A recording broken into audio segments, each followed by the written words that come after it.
Bueno, hola Luis, gracias. No hay por qué. Para presentarte voy a leer la contratapa de la antología publicada por Edium. Dice, Luis Alfredo Villalba nació en Mendoza en 1939. Ha publicado poesía, cuentos, novelas y literatura infantil. Dirigió fiestas de la vendimia centrales y departamentales. Es guionista, crítico de espectáculos, cine, video y literatura. Fue docente de cine en distintas instituciones, ha incursionado en dramaturgia e historieta y es letrista de canciones folclóricas. Es como un montón lo que has hecho y bueno, la idea era preguntarte, primero que nada, que vos digas quién de todos estos o si todos estos es Luis el que escribe y cómo te vinculas con el arte y con todos estos lenguajes que acá en 6 líneas te han presentado en este libro. Bueno, tengo 84 años y me empecé a relacionar con el arte a los 15, 16 y he pasado distintas etapas. Ujú. Empecé con la poesía, después seguí con el espectáculo, con el cine.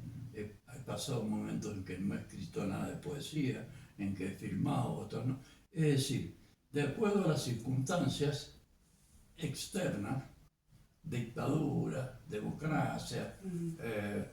tener plata, no tener plata, ser joven, ser viejo, circunstancias,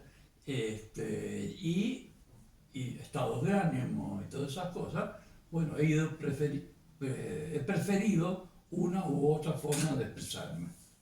Y entonces yo diría que no, que sí, son todas esas cosas y algunas otras más también que he hecho, mm, pero no puedo decir soy poeta. Soy escritor tal vez, pero también soy cineasta y también soy director de espectáculo. Todo eso forma parte de mi historia. Bien. Me voy a quedar con el Luis Poeta y voy a hacer referencia a esta antología poética que se publicó en julio del 2021 por la editorial de la Universidad Nacional de Cuyo. Y bueno, si podés comentarnos cómo fue la selección, acá dice poemas elegidos desde 1991 al 2018. ¿Participaste en esta selección? Eh, o hubo alguien que te propuso seleccionar tales poemas? ¿Cómo llegamos a Contra el cielo El y a que me favor lo de la propuso tierra? fue el director de la colección, que es el poeta Juan López. Y, y entonces llegamos, de todos los libros que he escrito de poesía, llegamos a la conclusión que los primeros son como la prehistoria de la poesía mía, con la cual yo perdí ya contacto en cuanto a no me reconozco en nada de esa primera poesía. Entonces, la selección, que no es una antología, esta selección la hicimos sobre los últimos 5 libros míos, en los que yo encontré ya mi lenguaje más personal y que lo he ido desenvolviendo desde entonces, que son un libro de 1991, Persona, Ujú. que es lo que yo he escrito entre diciembre del 76 y diciembre del 90. Es decir, 14 años escribiendo sin publicar, dictadura mediante y un montón de otras cosas. Y entonces hice, cuando publiqué en el 91, hice una selección de lo que para mí más representativo o mejor había logrado en esos tantos años. Entonces de ahí surge Persona. Y Vamos a ese, hablar de personas enseguida. Te interrumpo porque, sí, ya que vos lo decís a esto de los primeros poemas, en el prólogo dice, en los libros de sus comienzos, Justificación de la Piedra, de 1961, poemas de 1963 y A pesar de mí mismo de 1965. Al parecer, el brillo de las metáforas lo asfixió de tal manera que buscó otros caminos. ¿Esto fue así o es una impresión que tuvo No, quien fue así. escribió el prólogo? Yo me acuerdo que cuando publiqué A pesar de mí mismo, yo escribía bien, pero todavía estaba infatuado de la palabra, ¿no? Después me di cuenta que las palabras no eran para tanto. Y entonces fue mi amigo Rodolfo Braselli, el escritor, que me dijo, haciendo metáforas sos una vaca lechera. Y yo estuve de acuerdo con él. Y entonces también, yo cuando publiqué el tercero de esos libros tenía 25 años. Y fue en el momento en que yo me di cuenta que no era todavía la poesía que yo quería. Porque ¿quién eran mis poetas favoritos? Los surrealistas como Olga Orozco, como Enrique Molina, o Poeta en Nueva York de García Lorca, Poeta en Nueva York, o Walt Whitman. Y yo no estaba escribiendo así, yo estaba escribiendo de otra manera, más como la poesía de la generación del 50. Y bueno, entonces medio que me quedé cruzado. Y en ese momento también aparece, 2 o 3 años después, mi primera fiesta de la vendimia. Y ahí descubrí una cosa maravillosa, como es el gran espectáculo, donde uno está sumergido en centenares de personas para cumplir una función, un rol más, que puede aparecer como el más importante, pero no existe el más importante. Ahí uno se da cuenta en descubrir la importancia de lo colectivo, porque la poesía era algo personal, íntimo, era yo y yo.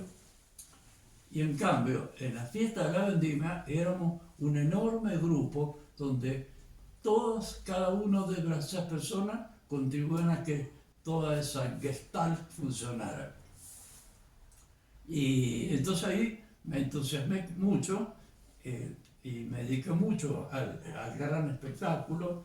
También trabajamos con mi amigo Hualpa, Eduardo Hualpa, uno de los grandes y bastante olvidados directores de fiestas de la vendimia y de otras cosas que hizo.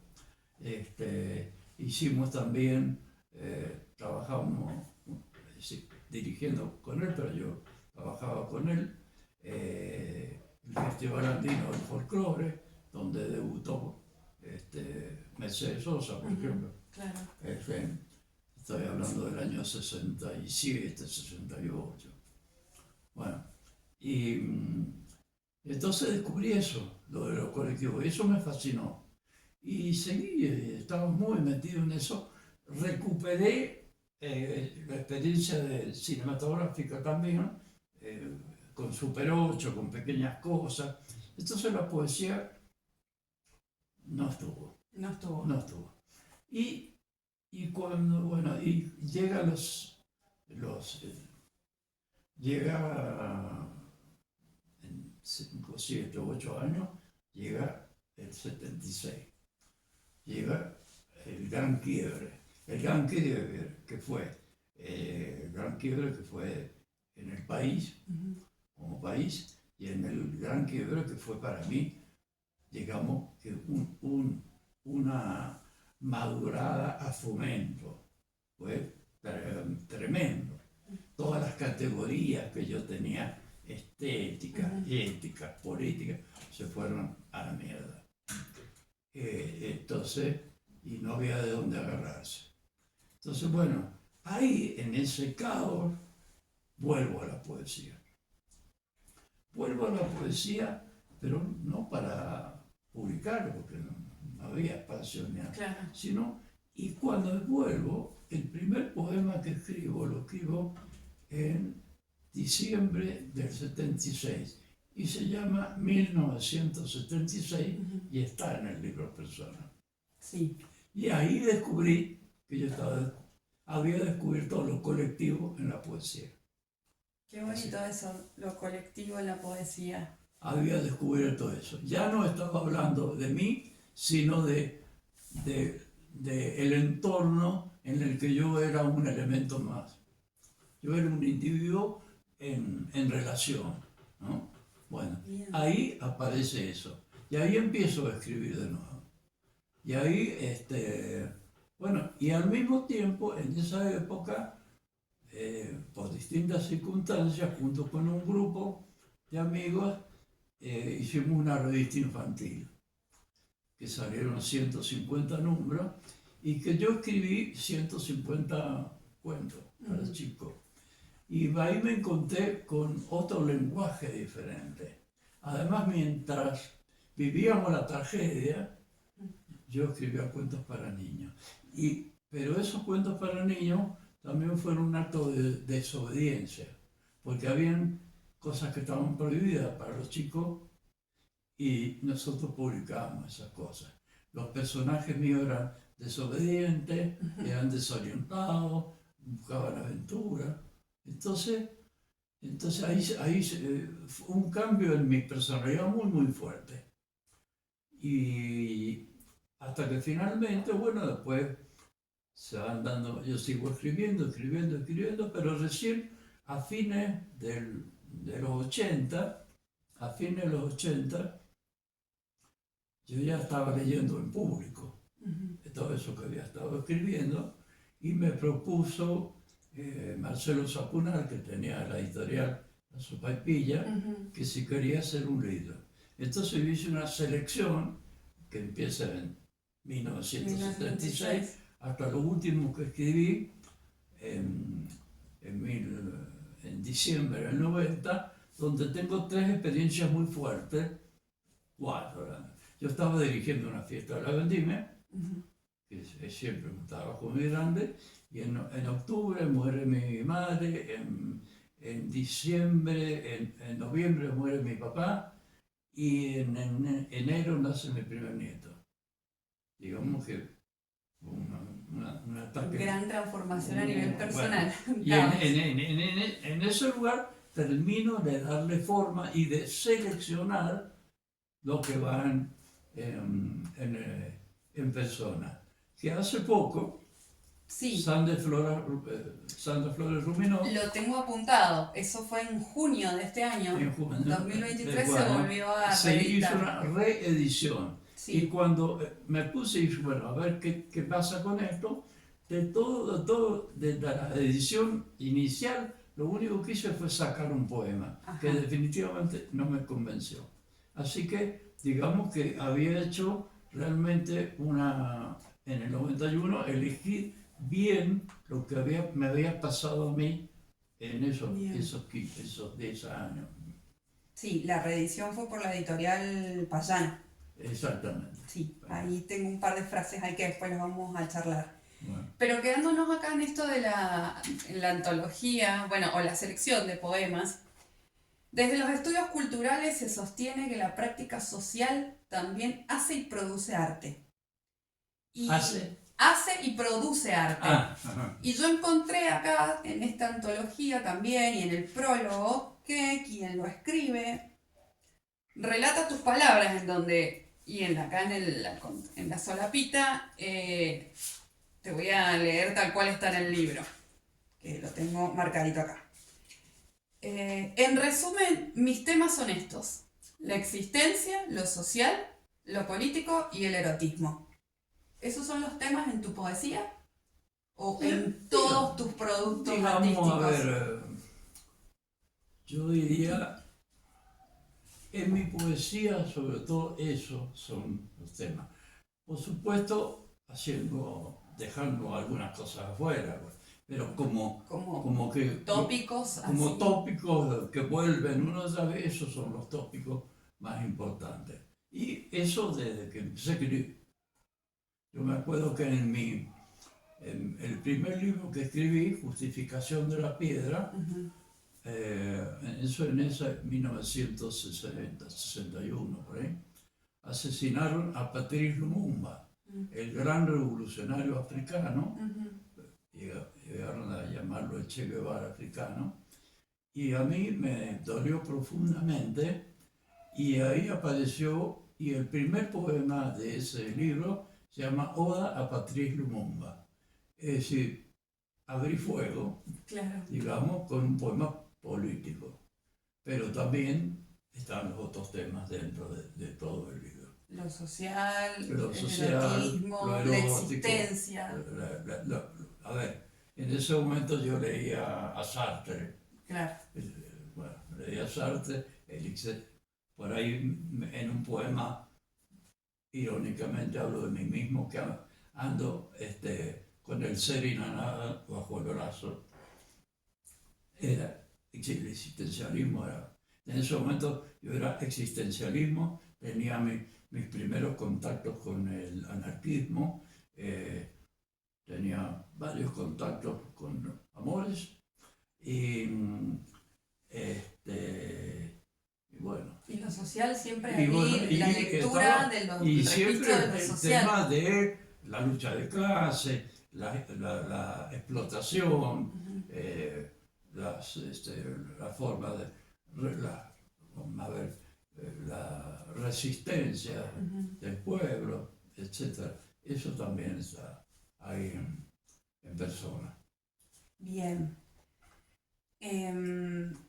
Esta antología lleva el nombre. Perdón, Sí. me preguntaste cómo había sido el criterio de selección. Sí, Bueno, sí, es verdad. y con el Juan nos quedamos, él dije, bueno, vamos a sacar los poemas de estos 5 libros, en el que vamos de acuerdo. Entonces yo le dije, vos elegí los que vos quieras y yo elijo. Y salvo en 1 o 2 poemas, estuvimos todos de acuerdo, elegimos los mismos poemas de los 5 libros. Bien, buenísimo. El libro, la selección Contra el cielo y a favor de la tierra, es una frase que me voy ahora a fotogramas. Está en fotogramas. Está en fotogramas. Vamos a venir un rato a fotogramas. ¿Podemos decir que fotogramas es poesía visual? Porque nos invita a leer y al mismo tiempo nos invita a mirar. O al menos eso me ocurrió a mí cuando leí este libro. ¿Qué es fotogramas? A mí me pasa una cosa. Muy particular. Tal vez de un modo muy sutil, pero hasta que yo lo descubrí, lo vi, hace bastante lo descubrí, es que cuando yo escribo, estoy viendo películas, imaginando una película. Y cuando estoy haciendo una película, estoy imaginando poesía. A mí se me cruzan las dos cosas. Por ejemplo, en las películas que yo he hecho hay muchísima poesía, y en los libros que he escrito está el cine. Es más, en el primer... Sí. El primer poema de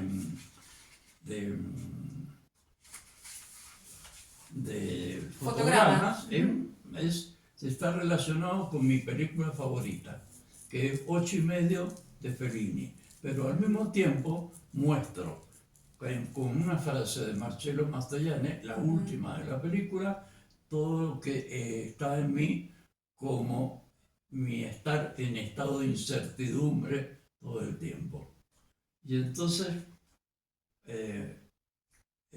dice el poema, en el principio mis anteojos. Los anteojos. Vamos a buscar los anteojos.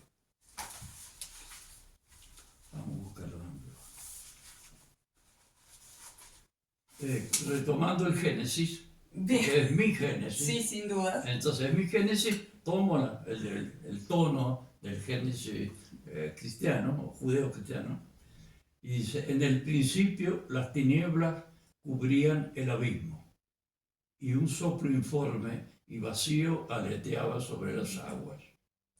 Entonces Marcello dijo, ma questa confusione sono io. Ahí está.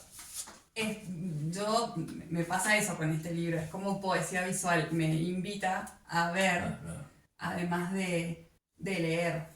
¿Qué hay de fotogramas en Contra el cielo y a favor de la tierra? Además del nombre que le da a la antología, pero Hay varios sí, poemas. pero ¿llevaste algo de esto, esta idea del cine, de superponer, o sea, lo tuviste en cuenta? De decir, bueno, quiero que Eh, se note esto de que hay cine, hay ¿A a dónde? la hora de seleccionar los poemas que fueron a Es fotografiar. que, es que, es que, a ver, te digo, cuando yo escribo poesía estoy viendo una película. Es decir, no es que en todos mis poemas es así. Y en las películas que he hecho también es así. Se me da como naturalmente. Estoy cruzado por, por el cine y la literatura. Sí, bien, eso me lleva re bien, me das el pie para la próxima pregunta. En estas nuevas formas de ver y de pensar el arte, se habla mucho de algo que se llama escenarios liminales, que lo usan mucho en el teatro. Ahora se habla del teatro liminal y de las artes expandidas y la liminalidad, que yo creo que no es un concepto nuevo, porque, a ver, entiendo que esto se hace, estás escribiendo poemas, o sea, hay poemas desde la década del 60 con este concepto, pero bueno, estas nuevas propuestas de arte expandidos dicen que lo liminal es cuando se mixturan diferentes lenguajes artísticos. Todo esto que decís me hace pensar de que podemos decir que la construcción de tanto tu cine como tu poesía podría estar dentro de las artes liminales que se llaman. ¿Qué te parece? Yo pienso que los teóricos de vez en cuando vuelven a descubrir la pólvora. El teatro griego, ¿qué era? Sí, liminal. Y era totalmente el teatro griego, de donde viene la tradición occidental, la artística, ¿qué era? La mezcla de Música, poesía, poesía. del movimiento, del cuerpo, de la escenografía, de las máscaras. Entonces, no hay que inventar la pólvora de nuevo pues, con palabritas nuevas. Hay que hacer las cosas en serio. Es decir, y además, el cine, el cine es el arte total. Claro. En el cine está todo. Lo único que no está es la presencia física del teatro. Pero en el cine hay artes plásticas, hay música, hay actuación, hay poesía, hay toda clase de narración. El cine, es decir, Wagner pretendió con su ópera hacer el arte total. Tuvo la mala suerte que poco tiempo después se inventó el cine. Y Wagner, bueno, tan buenas las óperas de Wagner, pero no es el Vino arte el total. El cine. arte total Claro. es el cine. Y yo creo que es así. Por eso, a mí me pasa con la teoría, yo le tengo mucha desconfianza a los teóricos, porque de vez en cuando, como te digo, reinventan la pólvora. Las cosas, alguna vez leí en una parte, y en parte estoy de acuerdo, dice, ser original es volver a los orígenes. Entonces, cuando se habla del Renacimiento, Sí. no, el Renacimiento, sin duda, bueno, se buscó en las raíces griegas, ¿no es cierto?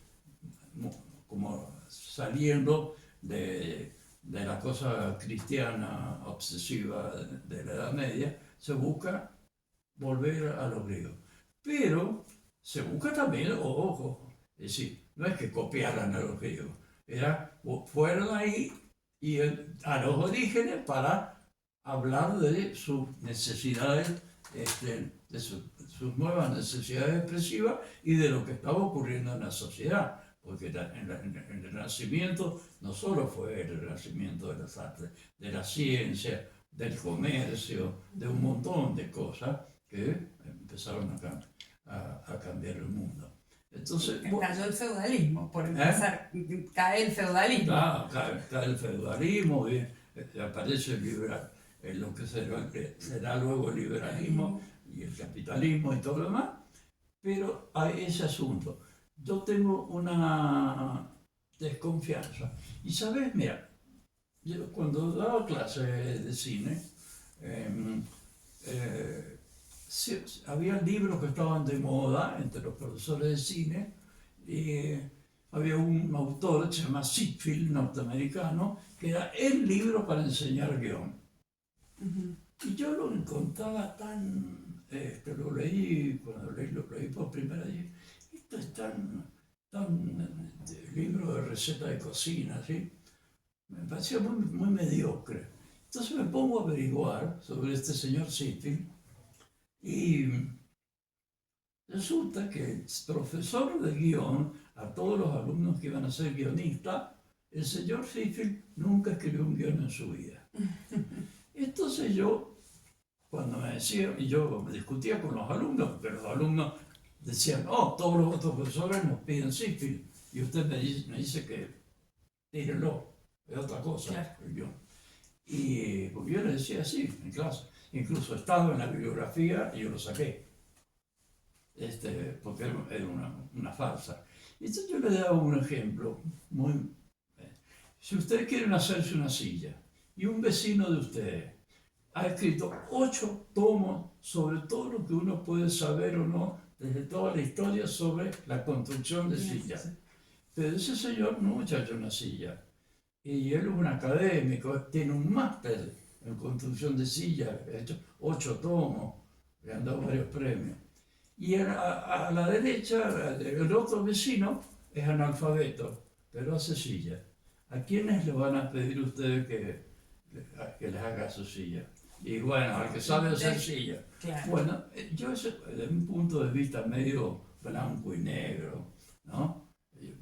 Yo, esa es la desconfianza que les encuentro a los académicos. Sí, este concepto de liminalidad a mí me interesa, por ejemplo, lo estoy estudiando en relación a lo que pasa en Mendoza con el coro, el teatro y este cruce. Es muy propio del teatro el término liminalidad, pero yo viendo eso que intenta describir, o sea, lo liminal es como que viene a darle un nombre a eso que no podemos decir es totalmente música o es totalmente teatro o es totalmente artes visuales y no es... Entonces, bueno, yo ese concepto cuando volví a releer fotogramas se me venía esa idea de decir, bueno, esta poesía que la encuentro tan ligada a lo visual, como decías recién, al cine, podríamos llegar a decir que está dentro del concepto de liminalidad. No. No. No. Bueno, está bien, no. No. Me niego a que me pongan un cartelito. Perfecto, no, está bien, es una reflexión muy personal, bueno, no lo vamos a... Y además quiero decir algunas cosas que son importantes. Bueno. Esta separación de artes es una cosa que aparece en el siglo XVIII. Sí. Que aparecen las bellas artes, sí, y aparecen los artesanos. ¿Cómo? ¿Qué es eso? Entonces, todo esto en definitiva es burguesía.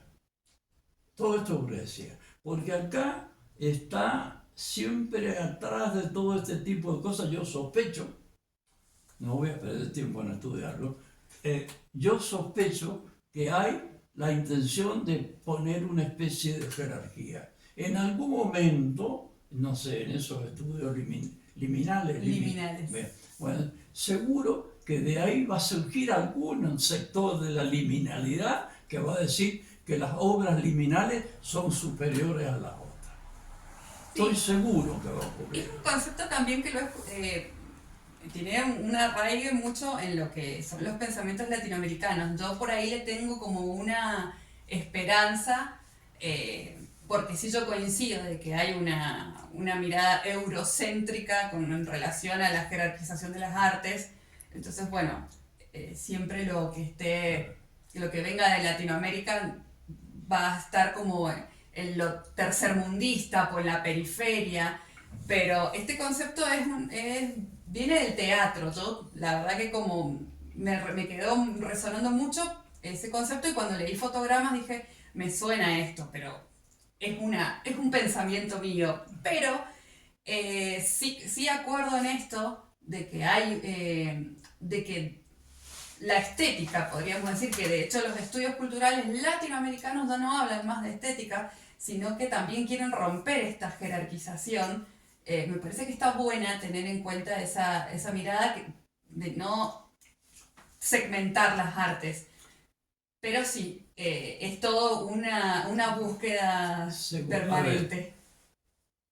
todas las artes se interrelacionan, porque también ahí vas a encontrar música en mi libro. Sí, y no vas a hemos encontrar- hablado de los artes de tapa, pero Claro. podríamos hablar también de los artes de tapa. Bueno, entonces, pero hay una cuestión, hay cosas que son específicas. Si yo soy músico y hay notas, y hay sonido, y hay voces, y hay instrumentos, tienen que estar.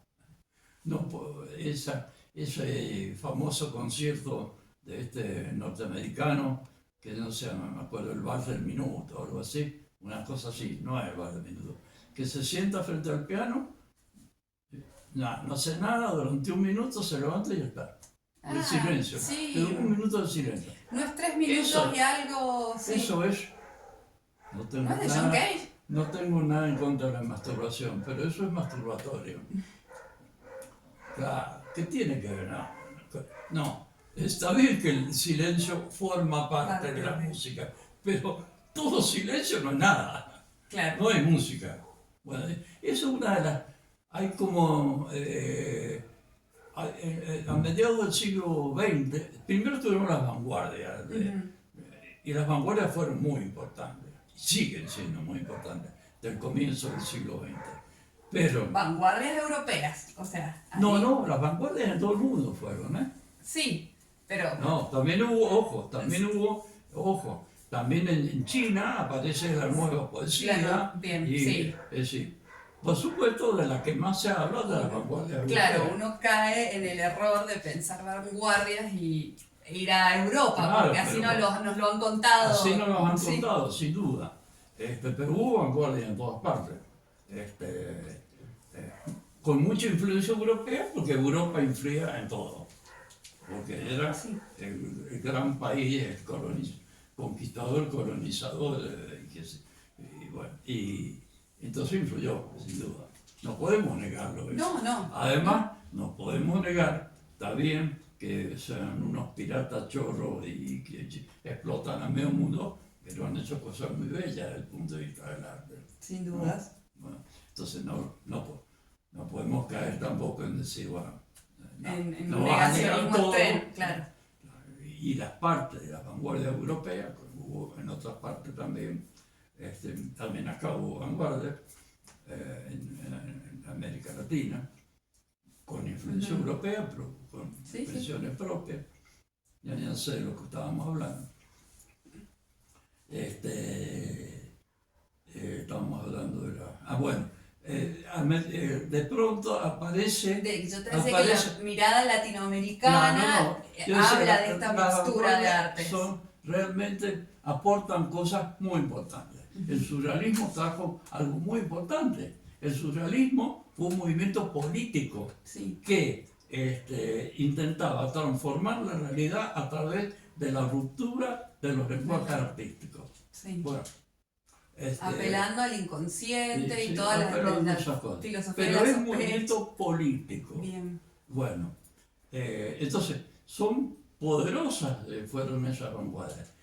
Pero después de la Segunda Guerra Mundial, apareció, qué sé yo, apareció Andy Warhol, apareció, como te diría, las vanguardias domadas, las vanguardias entre comillas, al servicio del sistema. Y entonces aparecen un montón de teorías y un montón de cosas que trabajan para las academias, para la universidad, ya no están en la calle pateando el tablero, no están. ¿No? Incluso, si bien al mismo tiempo, simultáneamente, en esa época aparecen verdaderas vanguardias también. En el cine, por ejemplo, con la Nouvelle Vague, o con grandes directores como Fellini, o Bergman, o Tarkovsky. Bueno, pero eso era de verdad. Después estaban los que hacían payasadas. ¿El arte tiene que patear el tablero? Yo no sé si tiene, porque parece que estoy haciendo una especie de dogma religioso, pero si uno se pone a ver las grandes obras del arte universal, uno encuentra que la mayoría tiene una mirada ¿cómo se dice? No condescendiente con la realidad de su época, ¿no? Por ejemplo, el Quijote. El Quijote no se burla de la caballería, se burla de la monarquía y se burla de todo. Bueno, y si ve las obras de Shakespeare, lo que fuere, pero en la pintura, en la música, en todos lados, vos ves ese tema, nuestro tango, ¿no? Sin duda, cuando las mejores, las expresiones que han quedado como mejores de cada época tienen un fuerte contenido rupturista con algunos aspectos del lenguaje o de la sociedad o de la organización social. Es decir, yo no sé si tiene que ser así. Ha sido así. Ha sido así. Y parece que va a seguir siendo así. Ojalá. Es que si no, vamos a morir. Wow, que podríamos Es que abrir otra entrevista desde ahí. De la mayoría de los premios Nobel de literatura que hay, que se supone que es el premio más grande, el 90%, todos esos escritores premiados han sido olvidados. ¿Por qué? Porque eran todos premios políticos de derecha. Le dieron el premio Nobel de literatura a Churchill, a Winston Churchill. Bueno, a partir de ahí vos te das cuenta que todo eso, como literatura, no queda nada. ¿Quién? Listo, nadie más. No, nunca más. A mí me reeditan, no a ninguno de esos lo van a reeditar. Es un chiste. Me vuelvo a la contratapa de Fotogramas. Vos me tenías que hacer 5 preguntas. Sí, y ya vamos a la última, pero yo no quería dejar de preguntar. En Fotogramas aparece en la contratapa Walter Benjamin. Sí. Una frase de él que dice: adueñarse de un recuerdo tal como este relampaguea en un instante de peligro. Sí. Y de acá a Benjamin lo engancho con la última pregunta, ya para que vayamos cerrando. En relación a Persona, bueno, hablamos de que Persona ha sido reeditado, lo tenía puesto para comentar ahora, en Payana, también La muchacha del café fue reeditado hace poco. Ah, bien, ese no lo... El año pasado. Bien, claro. Y los cuerpos. Los cuerpos, que en una edición también muy bonita, que con tapa dura, también muy bonita esa edición, la tengo. Me vengo a Persona y desde Benjamin en esta frase en relación al pasado, y como para cerrar la pregunta sería: ¿seguís creyendo que futuros eran los de antes? El futuro de los de antes es una frase ambigua. Es una frase que nació ambigua. Porque aparentemente uno puede decir, es una forma distinta de decir, todo tiempo pasado fue mejor. Yo me vengo a Benjamin, que él tenía una fuerte crítica al progreso y, claro. Y le hubiera venido bien lo de tu frase. Sí, está bien. Yo pienso que, digamos, yo cuando escribí, futuros eran los de antes, años 90 más o menos. Es la frase final de un poema. Sí, es la frase final del poema Otros restos. Sí. Bueno, y la palabra restos está muy relacionada con los restos de la modernidad. Yo pienso que la modernidad, con todas sus contradicciones, sin embargo, fue la gran revolución humana. Y yo no hablo de posmodernidad, yo hablo de neomodernidad. Hay una continuación de la modernidad de otra manera y que sigue, porque la posmodernidad yo creo que ha sido una palabreja que surge de las cuevas capitalistas, burguesas, para enfrentar la vanguardia y la modernidad con un supuesto fin de la historia. Se acabó todo eso y ahora viene... No es así. Porque si vos lees muchos de los grandes pensadores, escritores, llamados postmodernos, por ejemplo, todo el deconstructivismo. El deconstructivismo es profundamente revolucionario. Y entonces yo prefiero hablar de neomodernidad, ¿no? Por eso, en ese sentido, sí. a mí Benjamin me gusta mucho porque en él hay un montón de contradicciones, fuertes, contradicciones en el sentido vital, ¿no? Sí, está el tema de la religión, está el tema de el relato de los olvidados, tiene esta cuestión de cuestionar la historia oficial con el relato de su pueblo judío, que es el olvidado. Entonces todo eso, ahí hay como un fuerte cuestionamiento. Y fíjate vos que Benjamin, una de las características que a mí me gusta de Benjamin, es que no saca conclusiones definitivas, deja abierta, ¿no? Deja abierta, tal vez con su manera de morir también, deja abierta la posibilidad, es decir, deja abiertas las preguntas que él hace. Porque en realidad, en la obra de Benjamin, yo siempre he encontrado muchas preguntas. A diferencia de otros, por ejemplo, a mí Heidegger, que pasa por ser el mejor filósofo, yo el único, por ejemplo, Heidegger, para mí el gran mérito de Heidegger fue que fue el único filósofo que hizo del tema central de su filosofía la muerte. Que nadie se ha atrevido a hacer eso. Y además queda muy mal hacerlo en las reuniones sociales. ¿Hablemos de la muerte, che? No. Entonces, pero Heidegger, ese es su gran mérito. Su demérito es que hablaba desde el púlpito. Entonces no había manera de discutir con él. Prefiero a Benjamin, como prefiero a otros filósofos posteriores, como a Foucault, pues, a los llamados postmodernos. Por ejemplo, Washington estaba muy feliz con Foucault, porque creía que trabajaba para el fin de la historia, y no trabajaba para el fin de la historia. Es decir, depende de quién lea, de dónde se dicen las cosas, ¿no? Bien, bueno, ¿qué estás escribiendo? ¿Va a haber publicaciones? ¿Vamos a tener otro libro? Sí, ahora estoy trabajando en 3 libros. Uno que está muy avanzado, que se llama La gata en la ventana. Mi gata, que a las 3 de la mañana se pone a mirar por la ventana no sé qué, fantasmas, asesinos que andan por ahí, no sé, bichos, no sé. Y la primera vez que la vi, en medio de despertarme así, medio que me puse a conversar con ella de qué estaba sucediendo.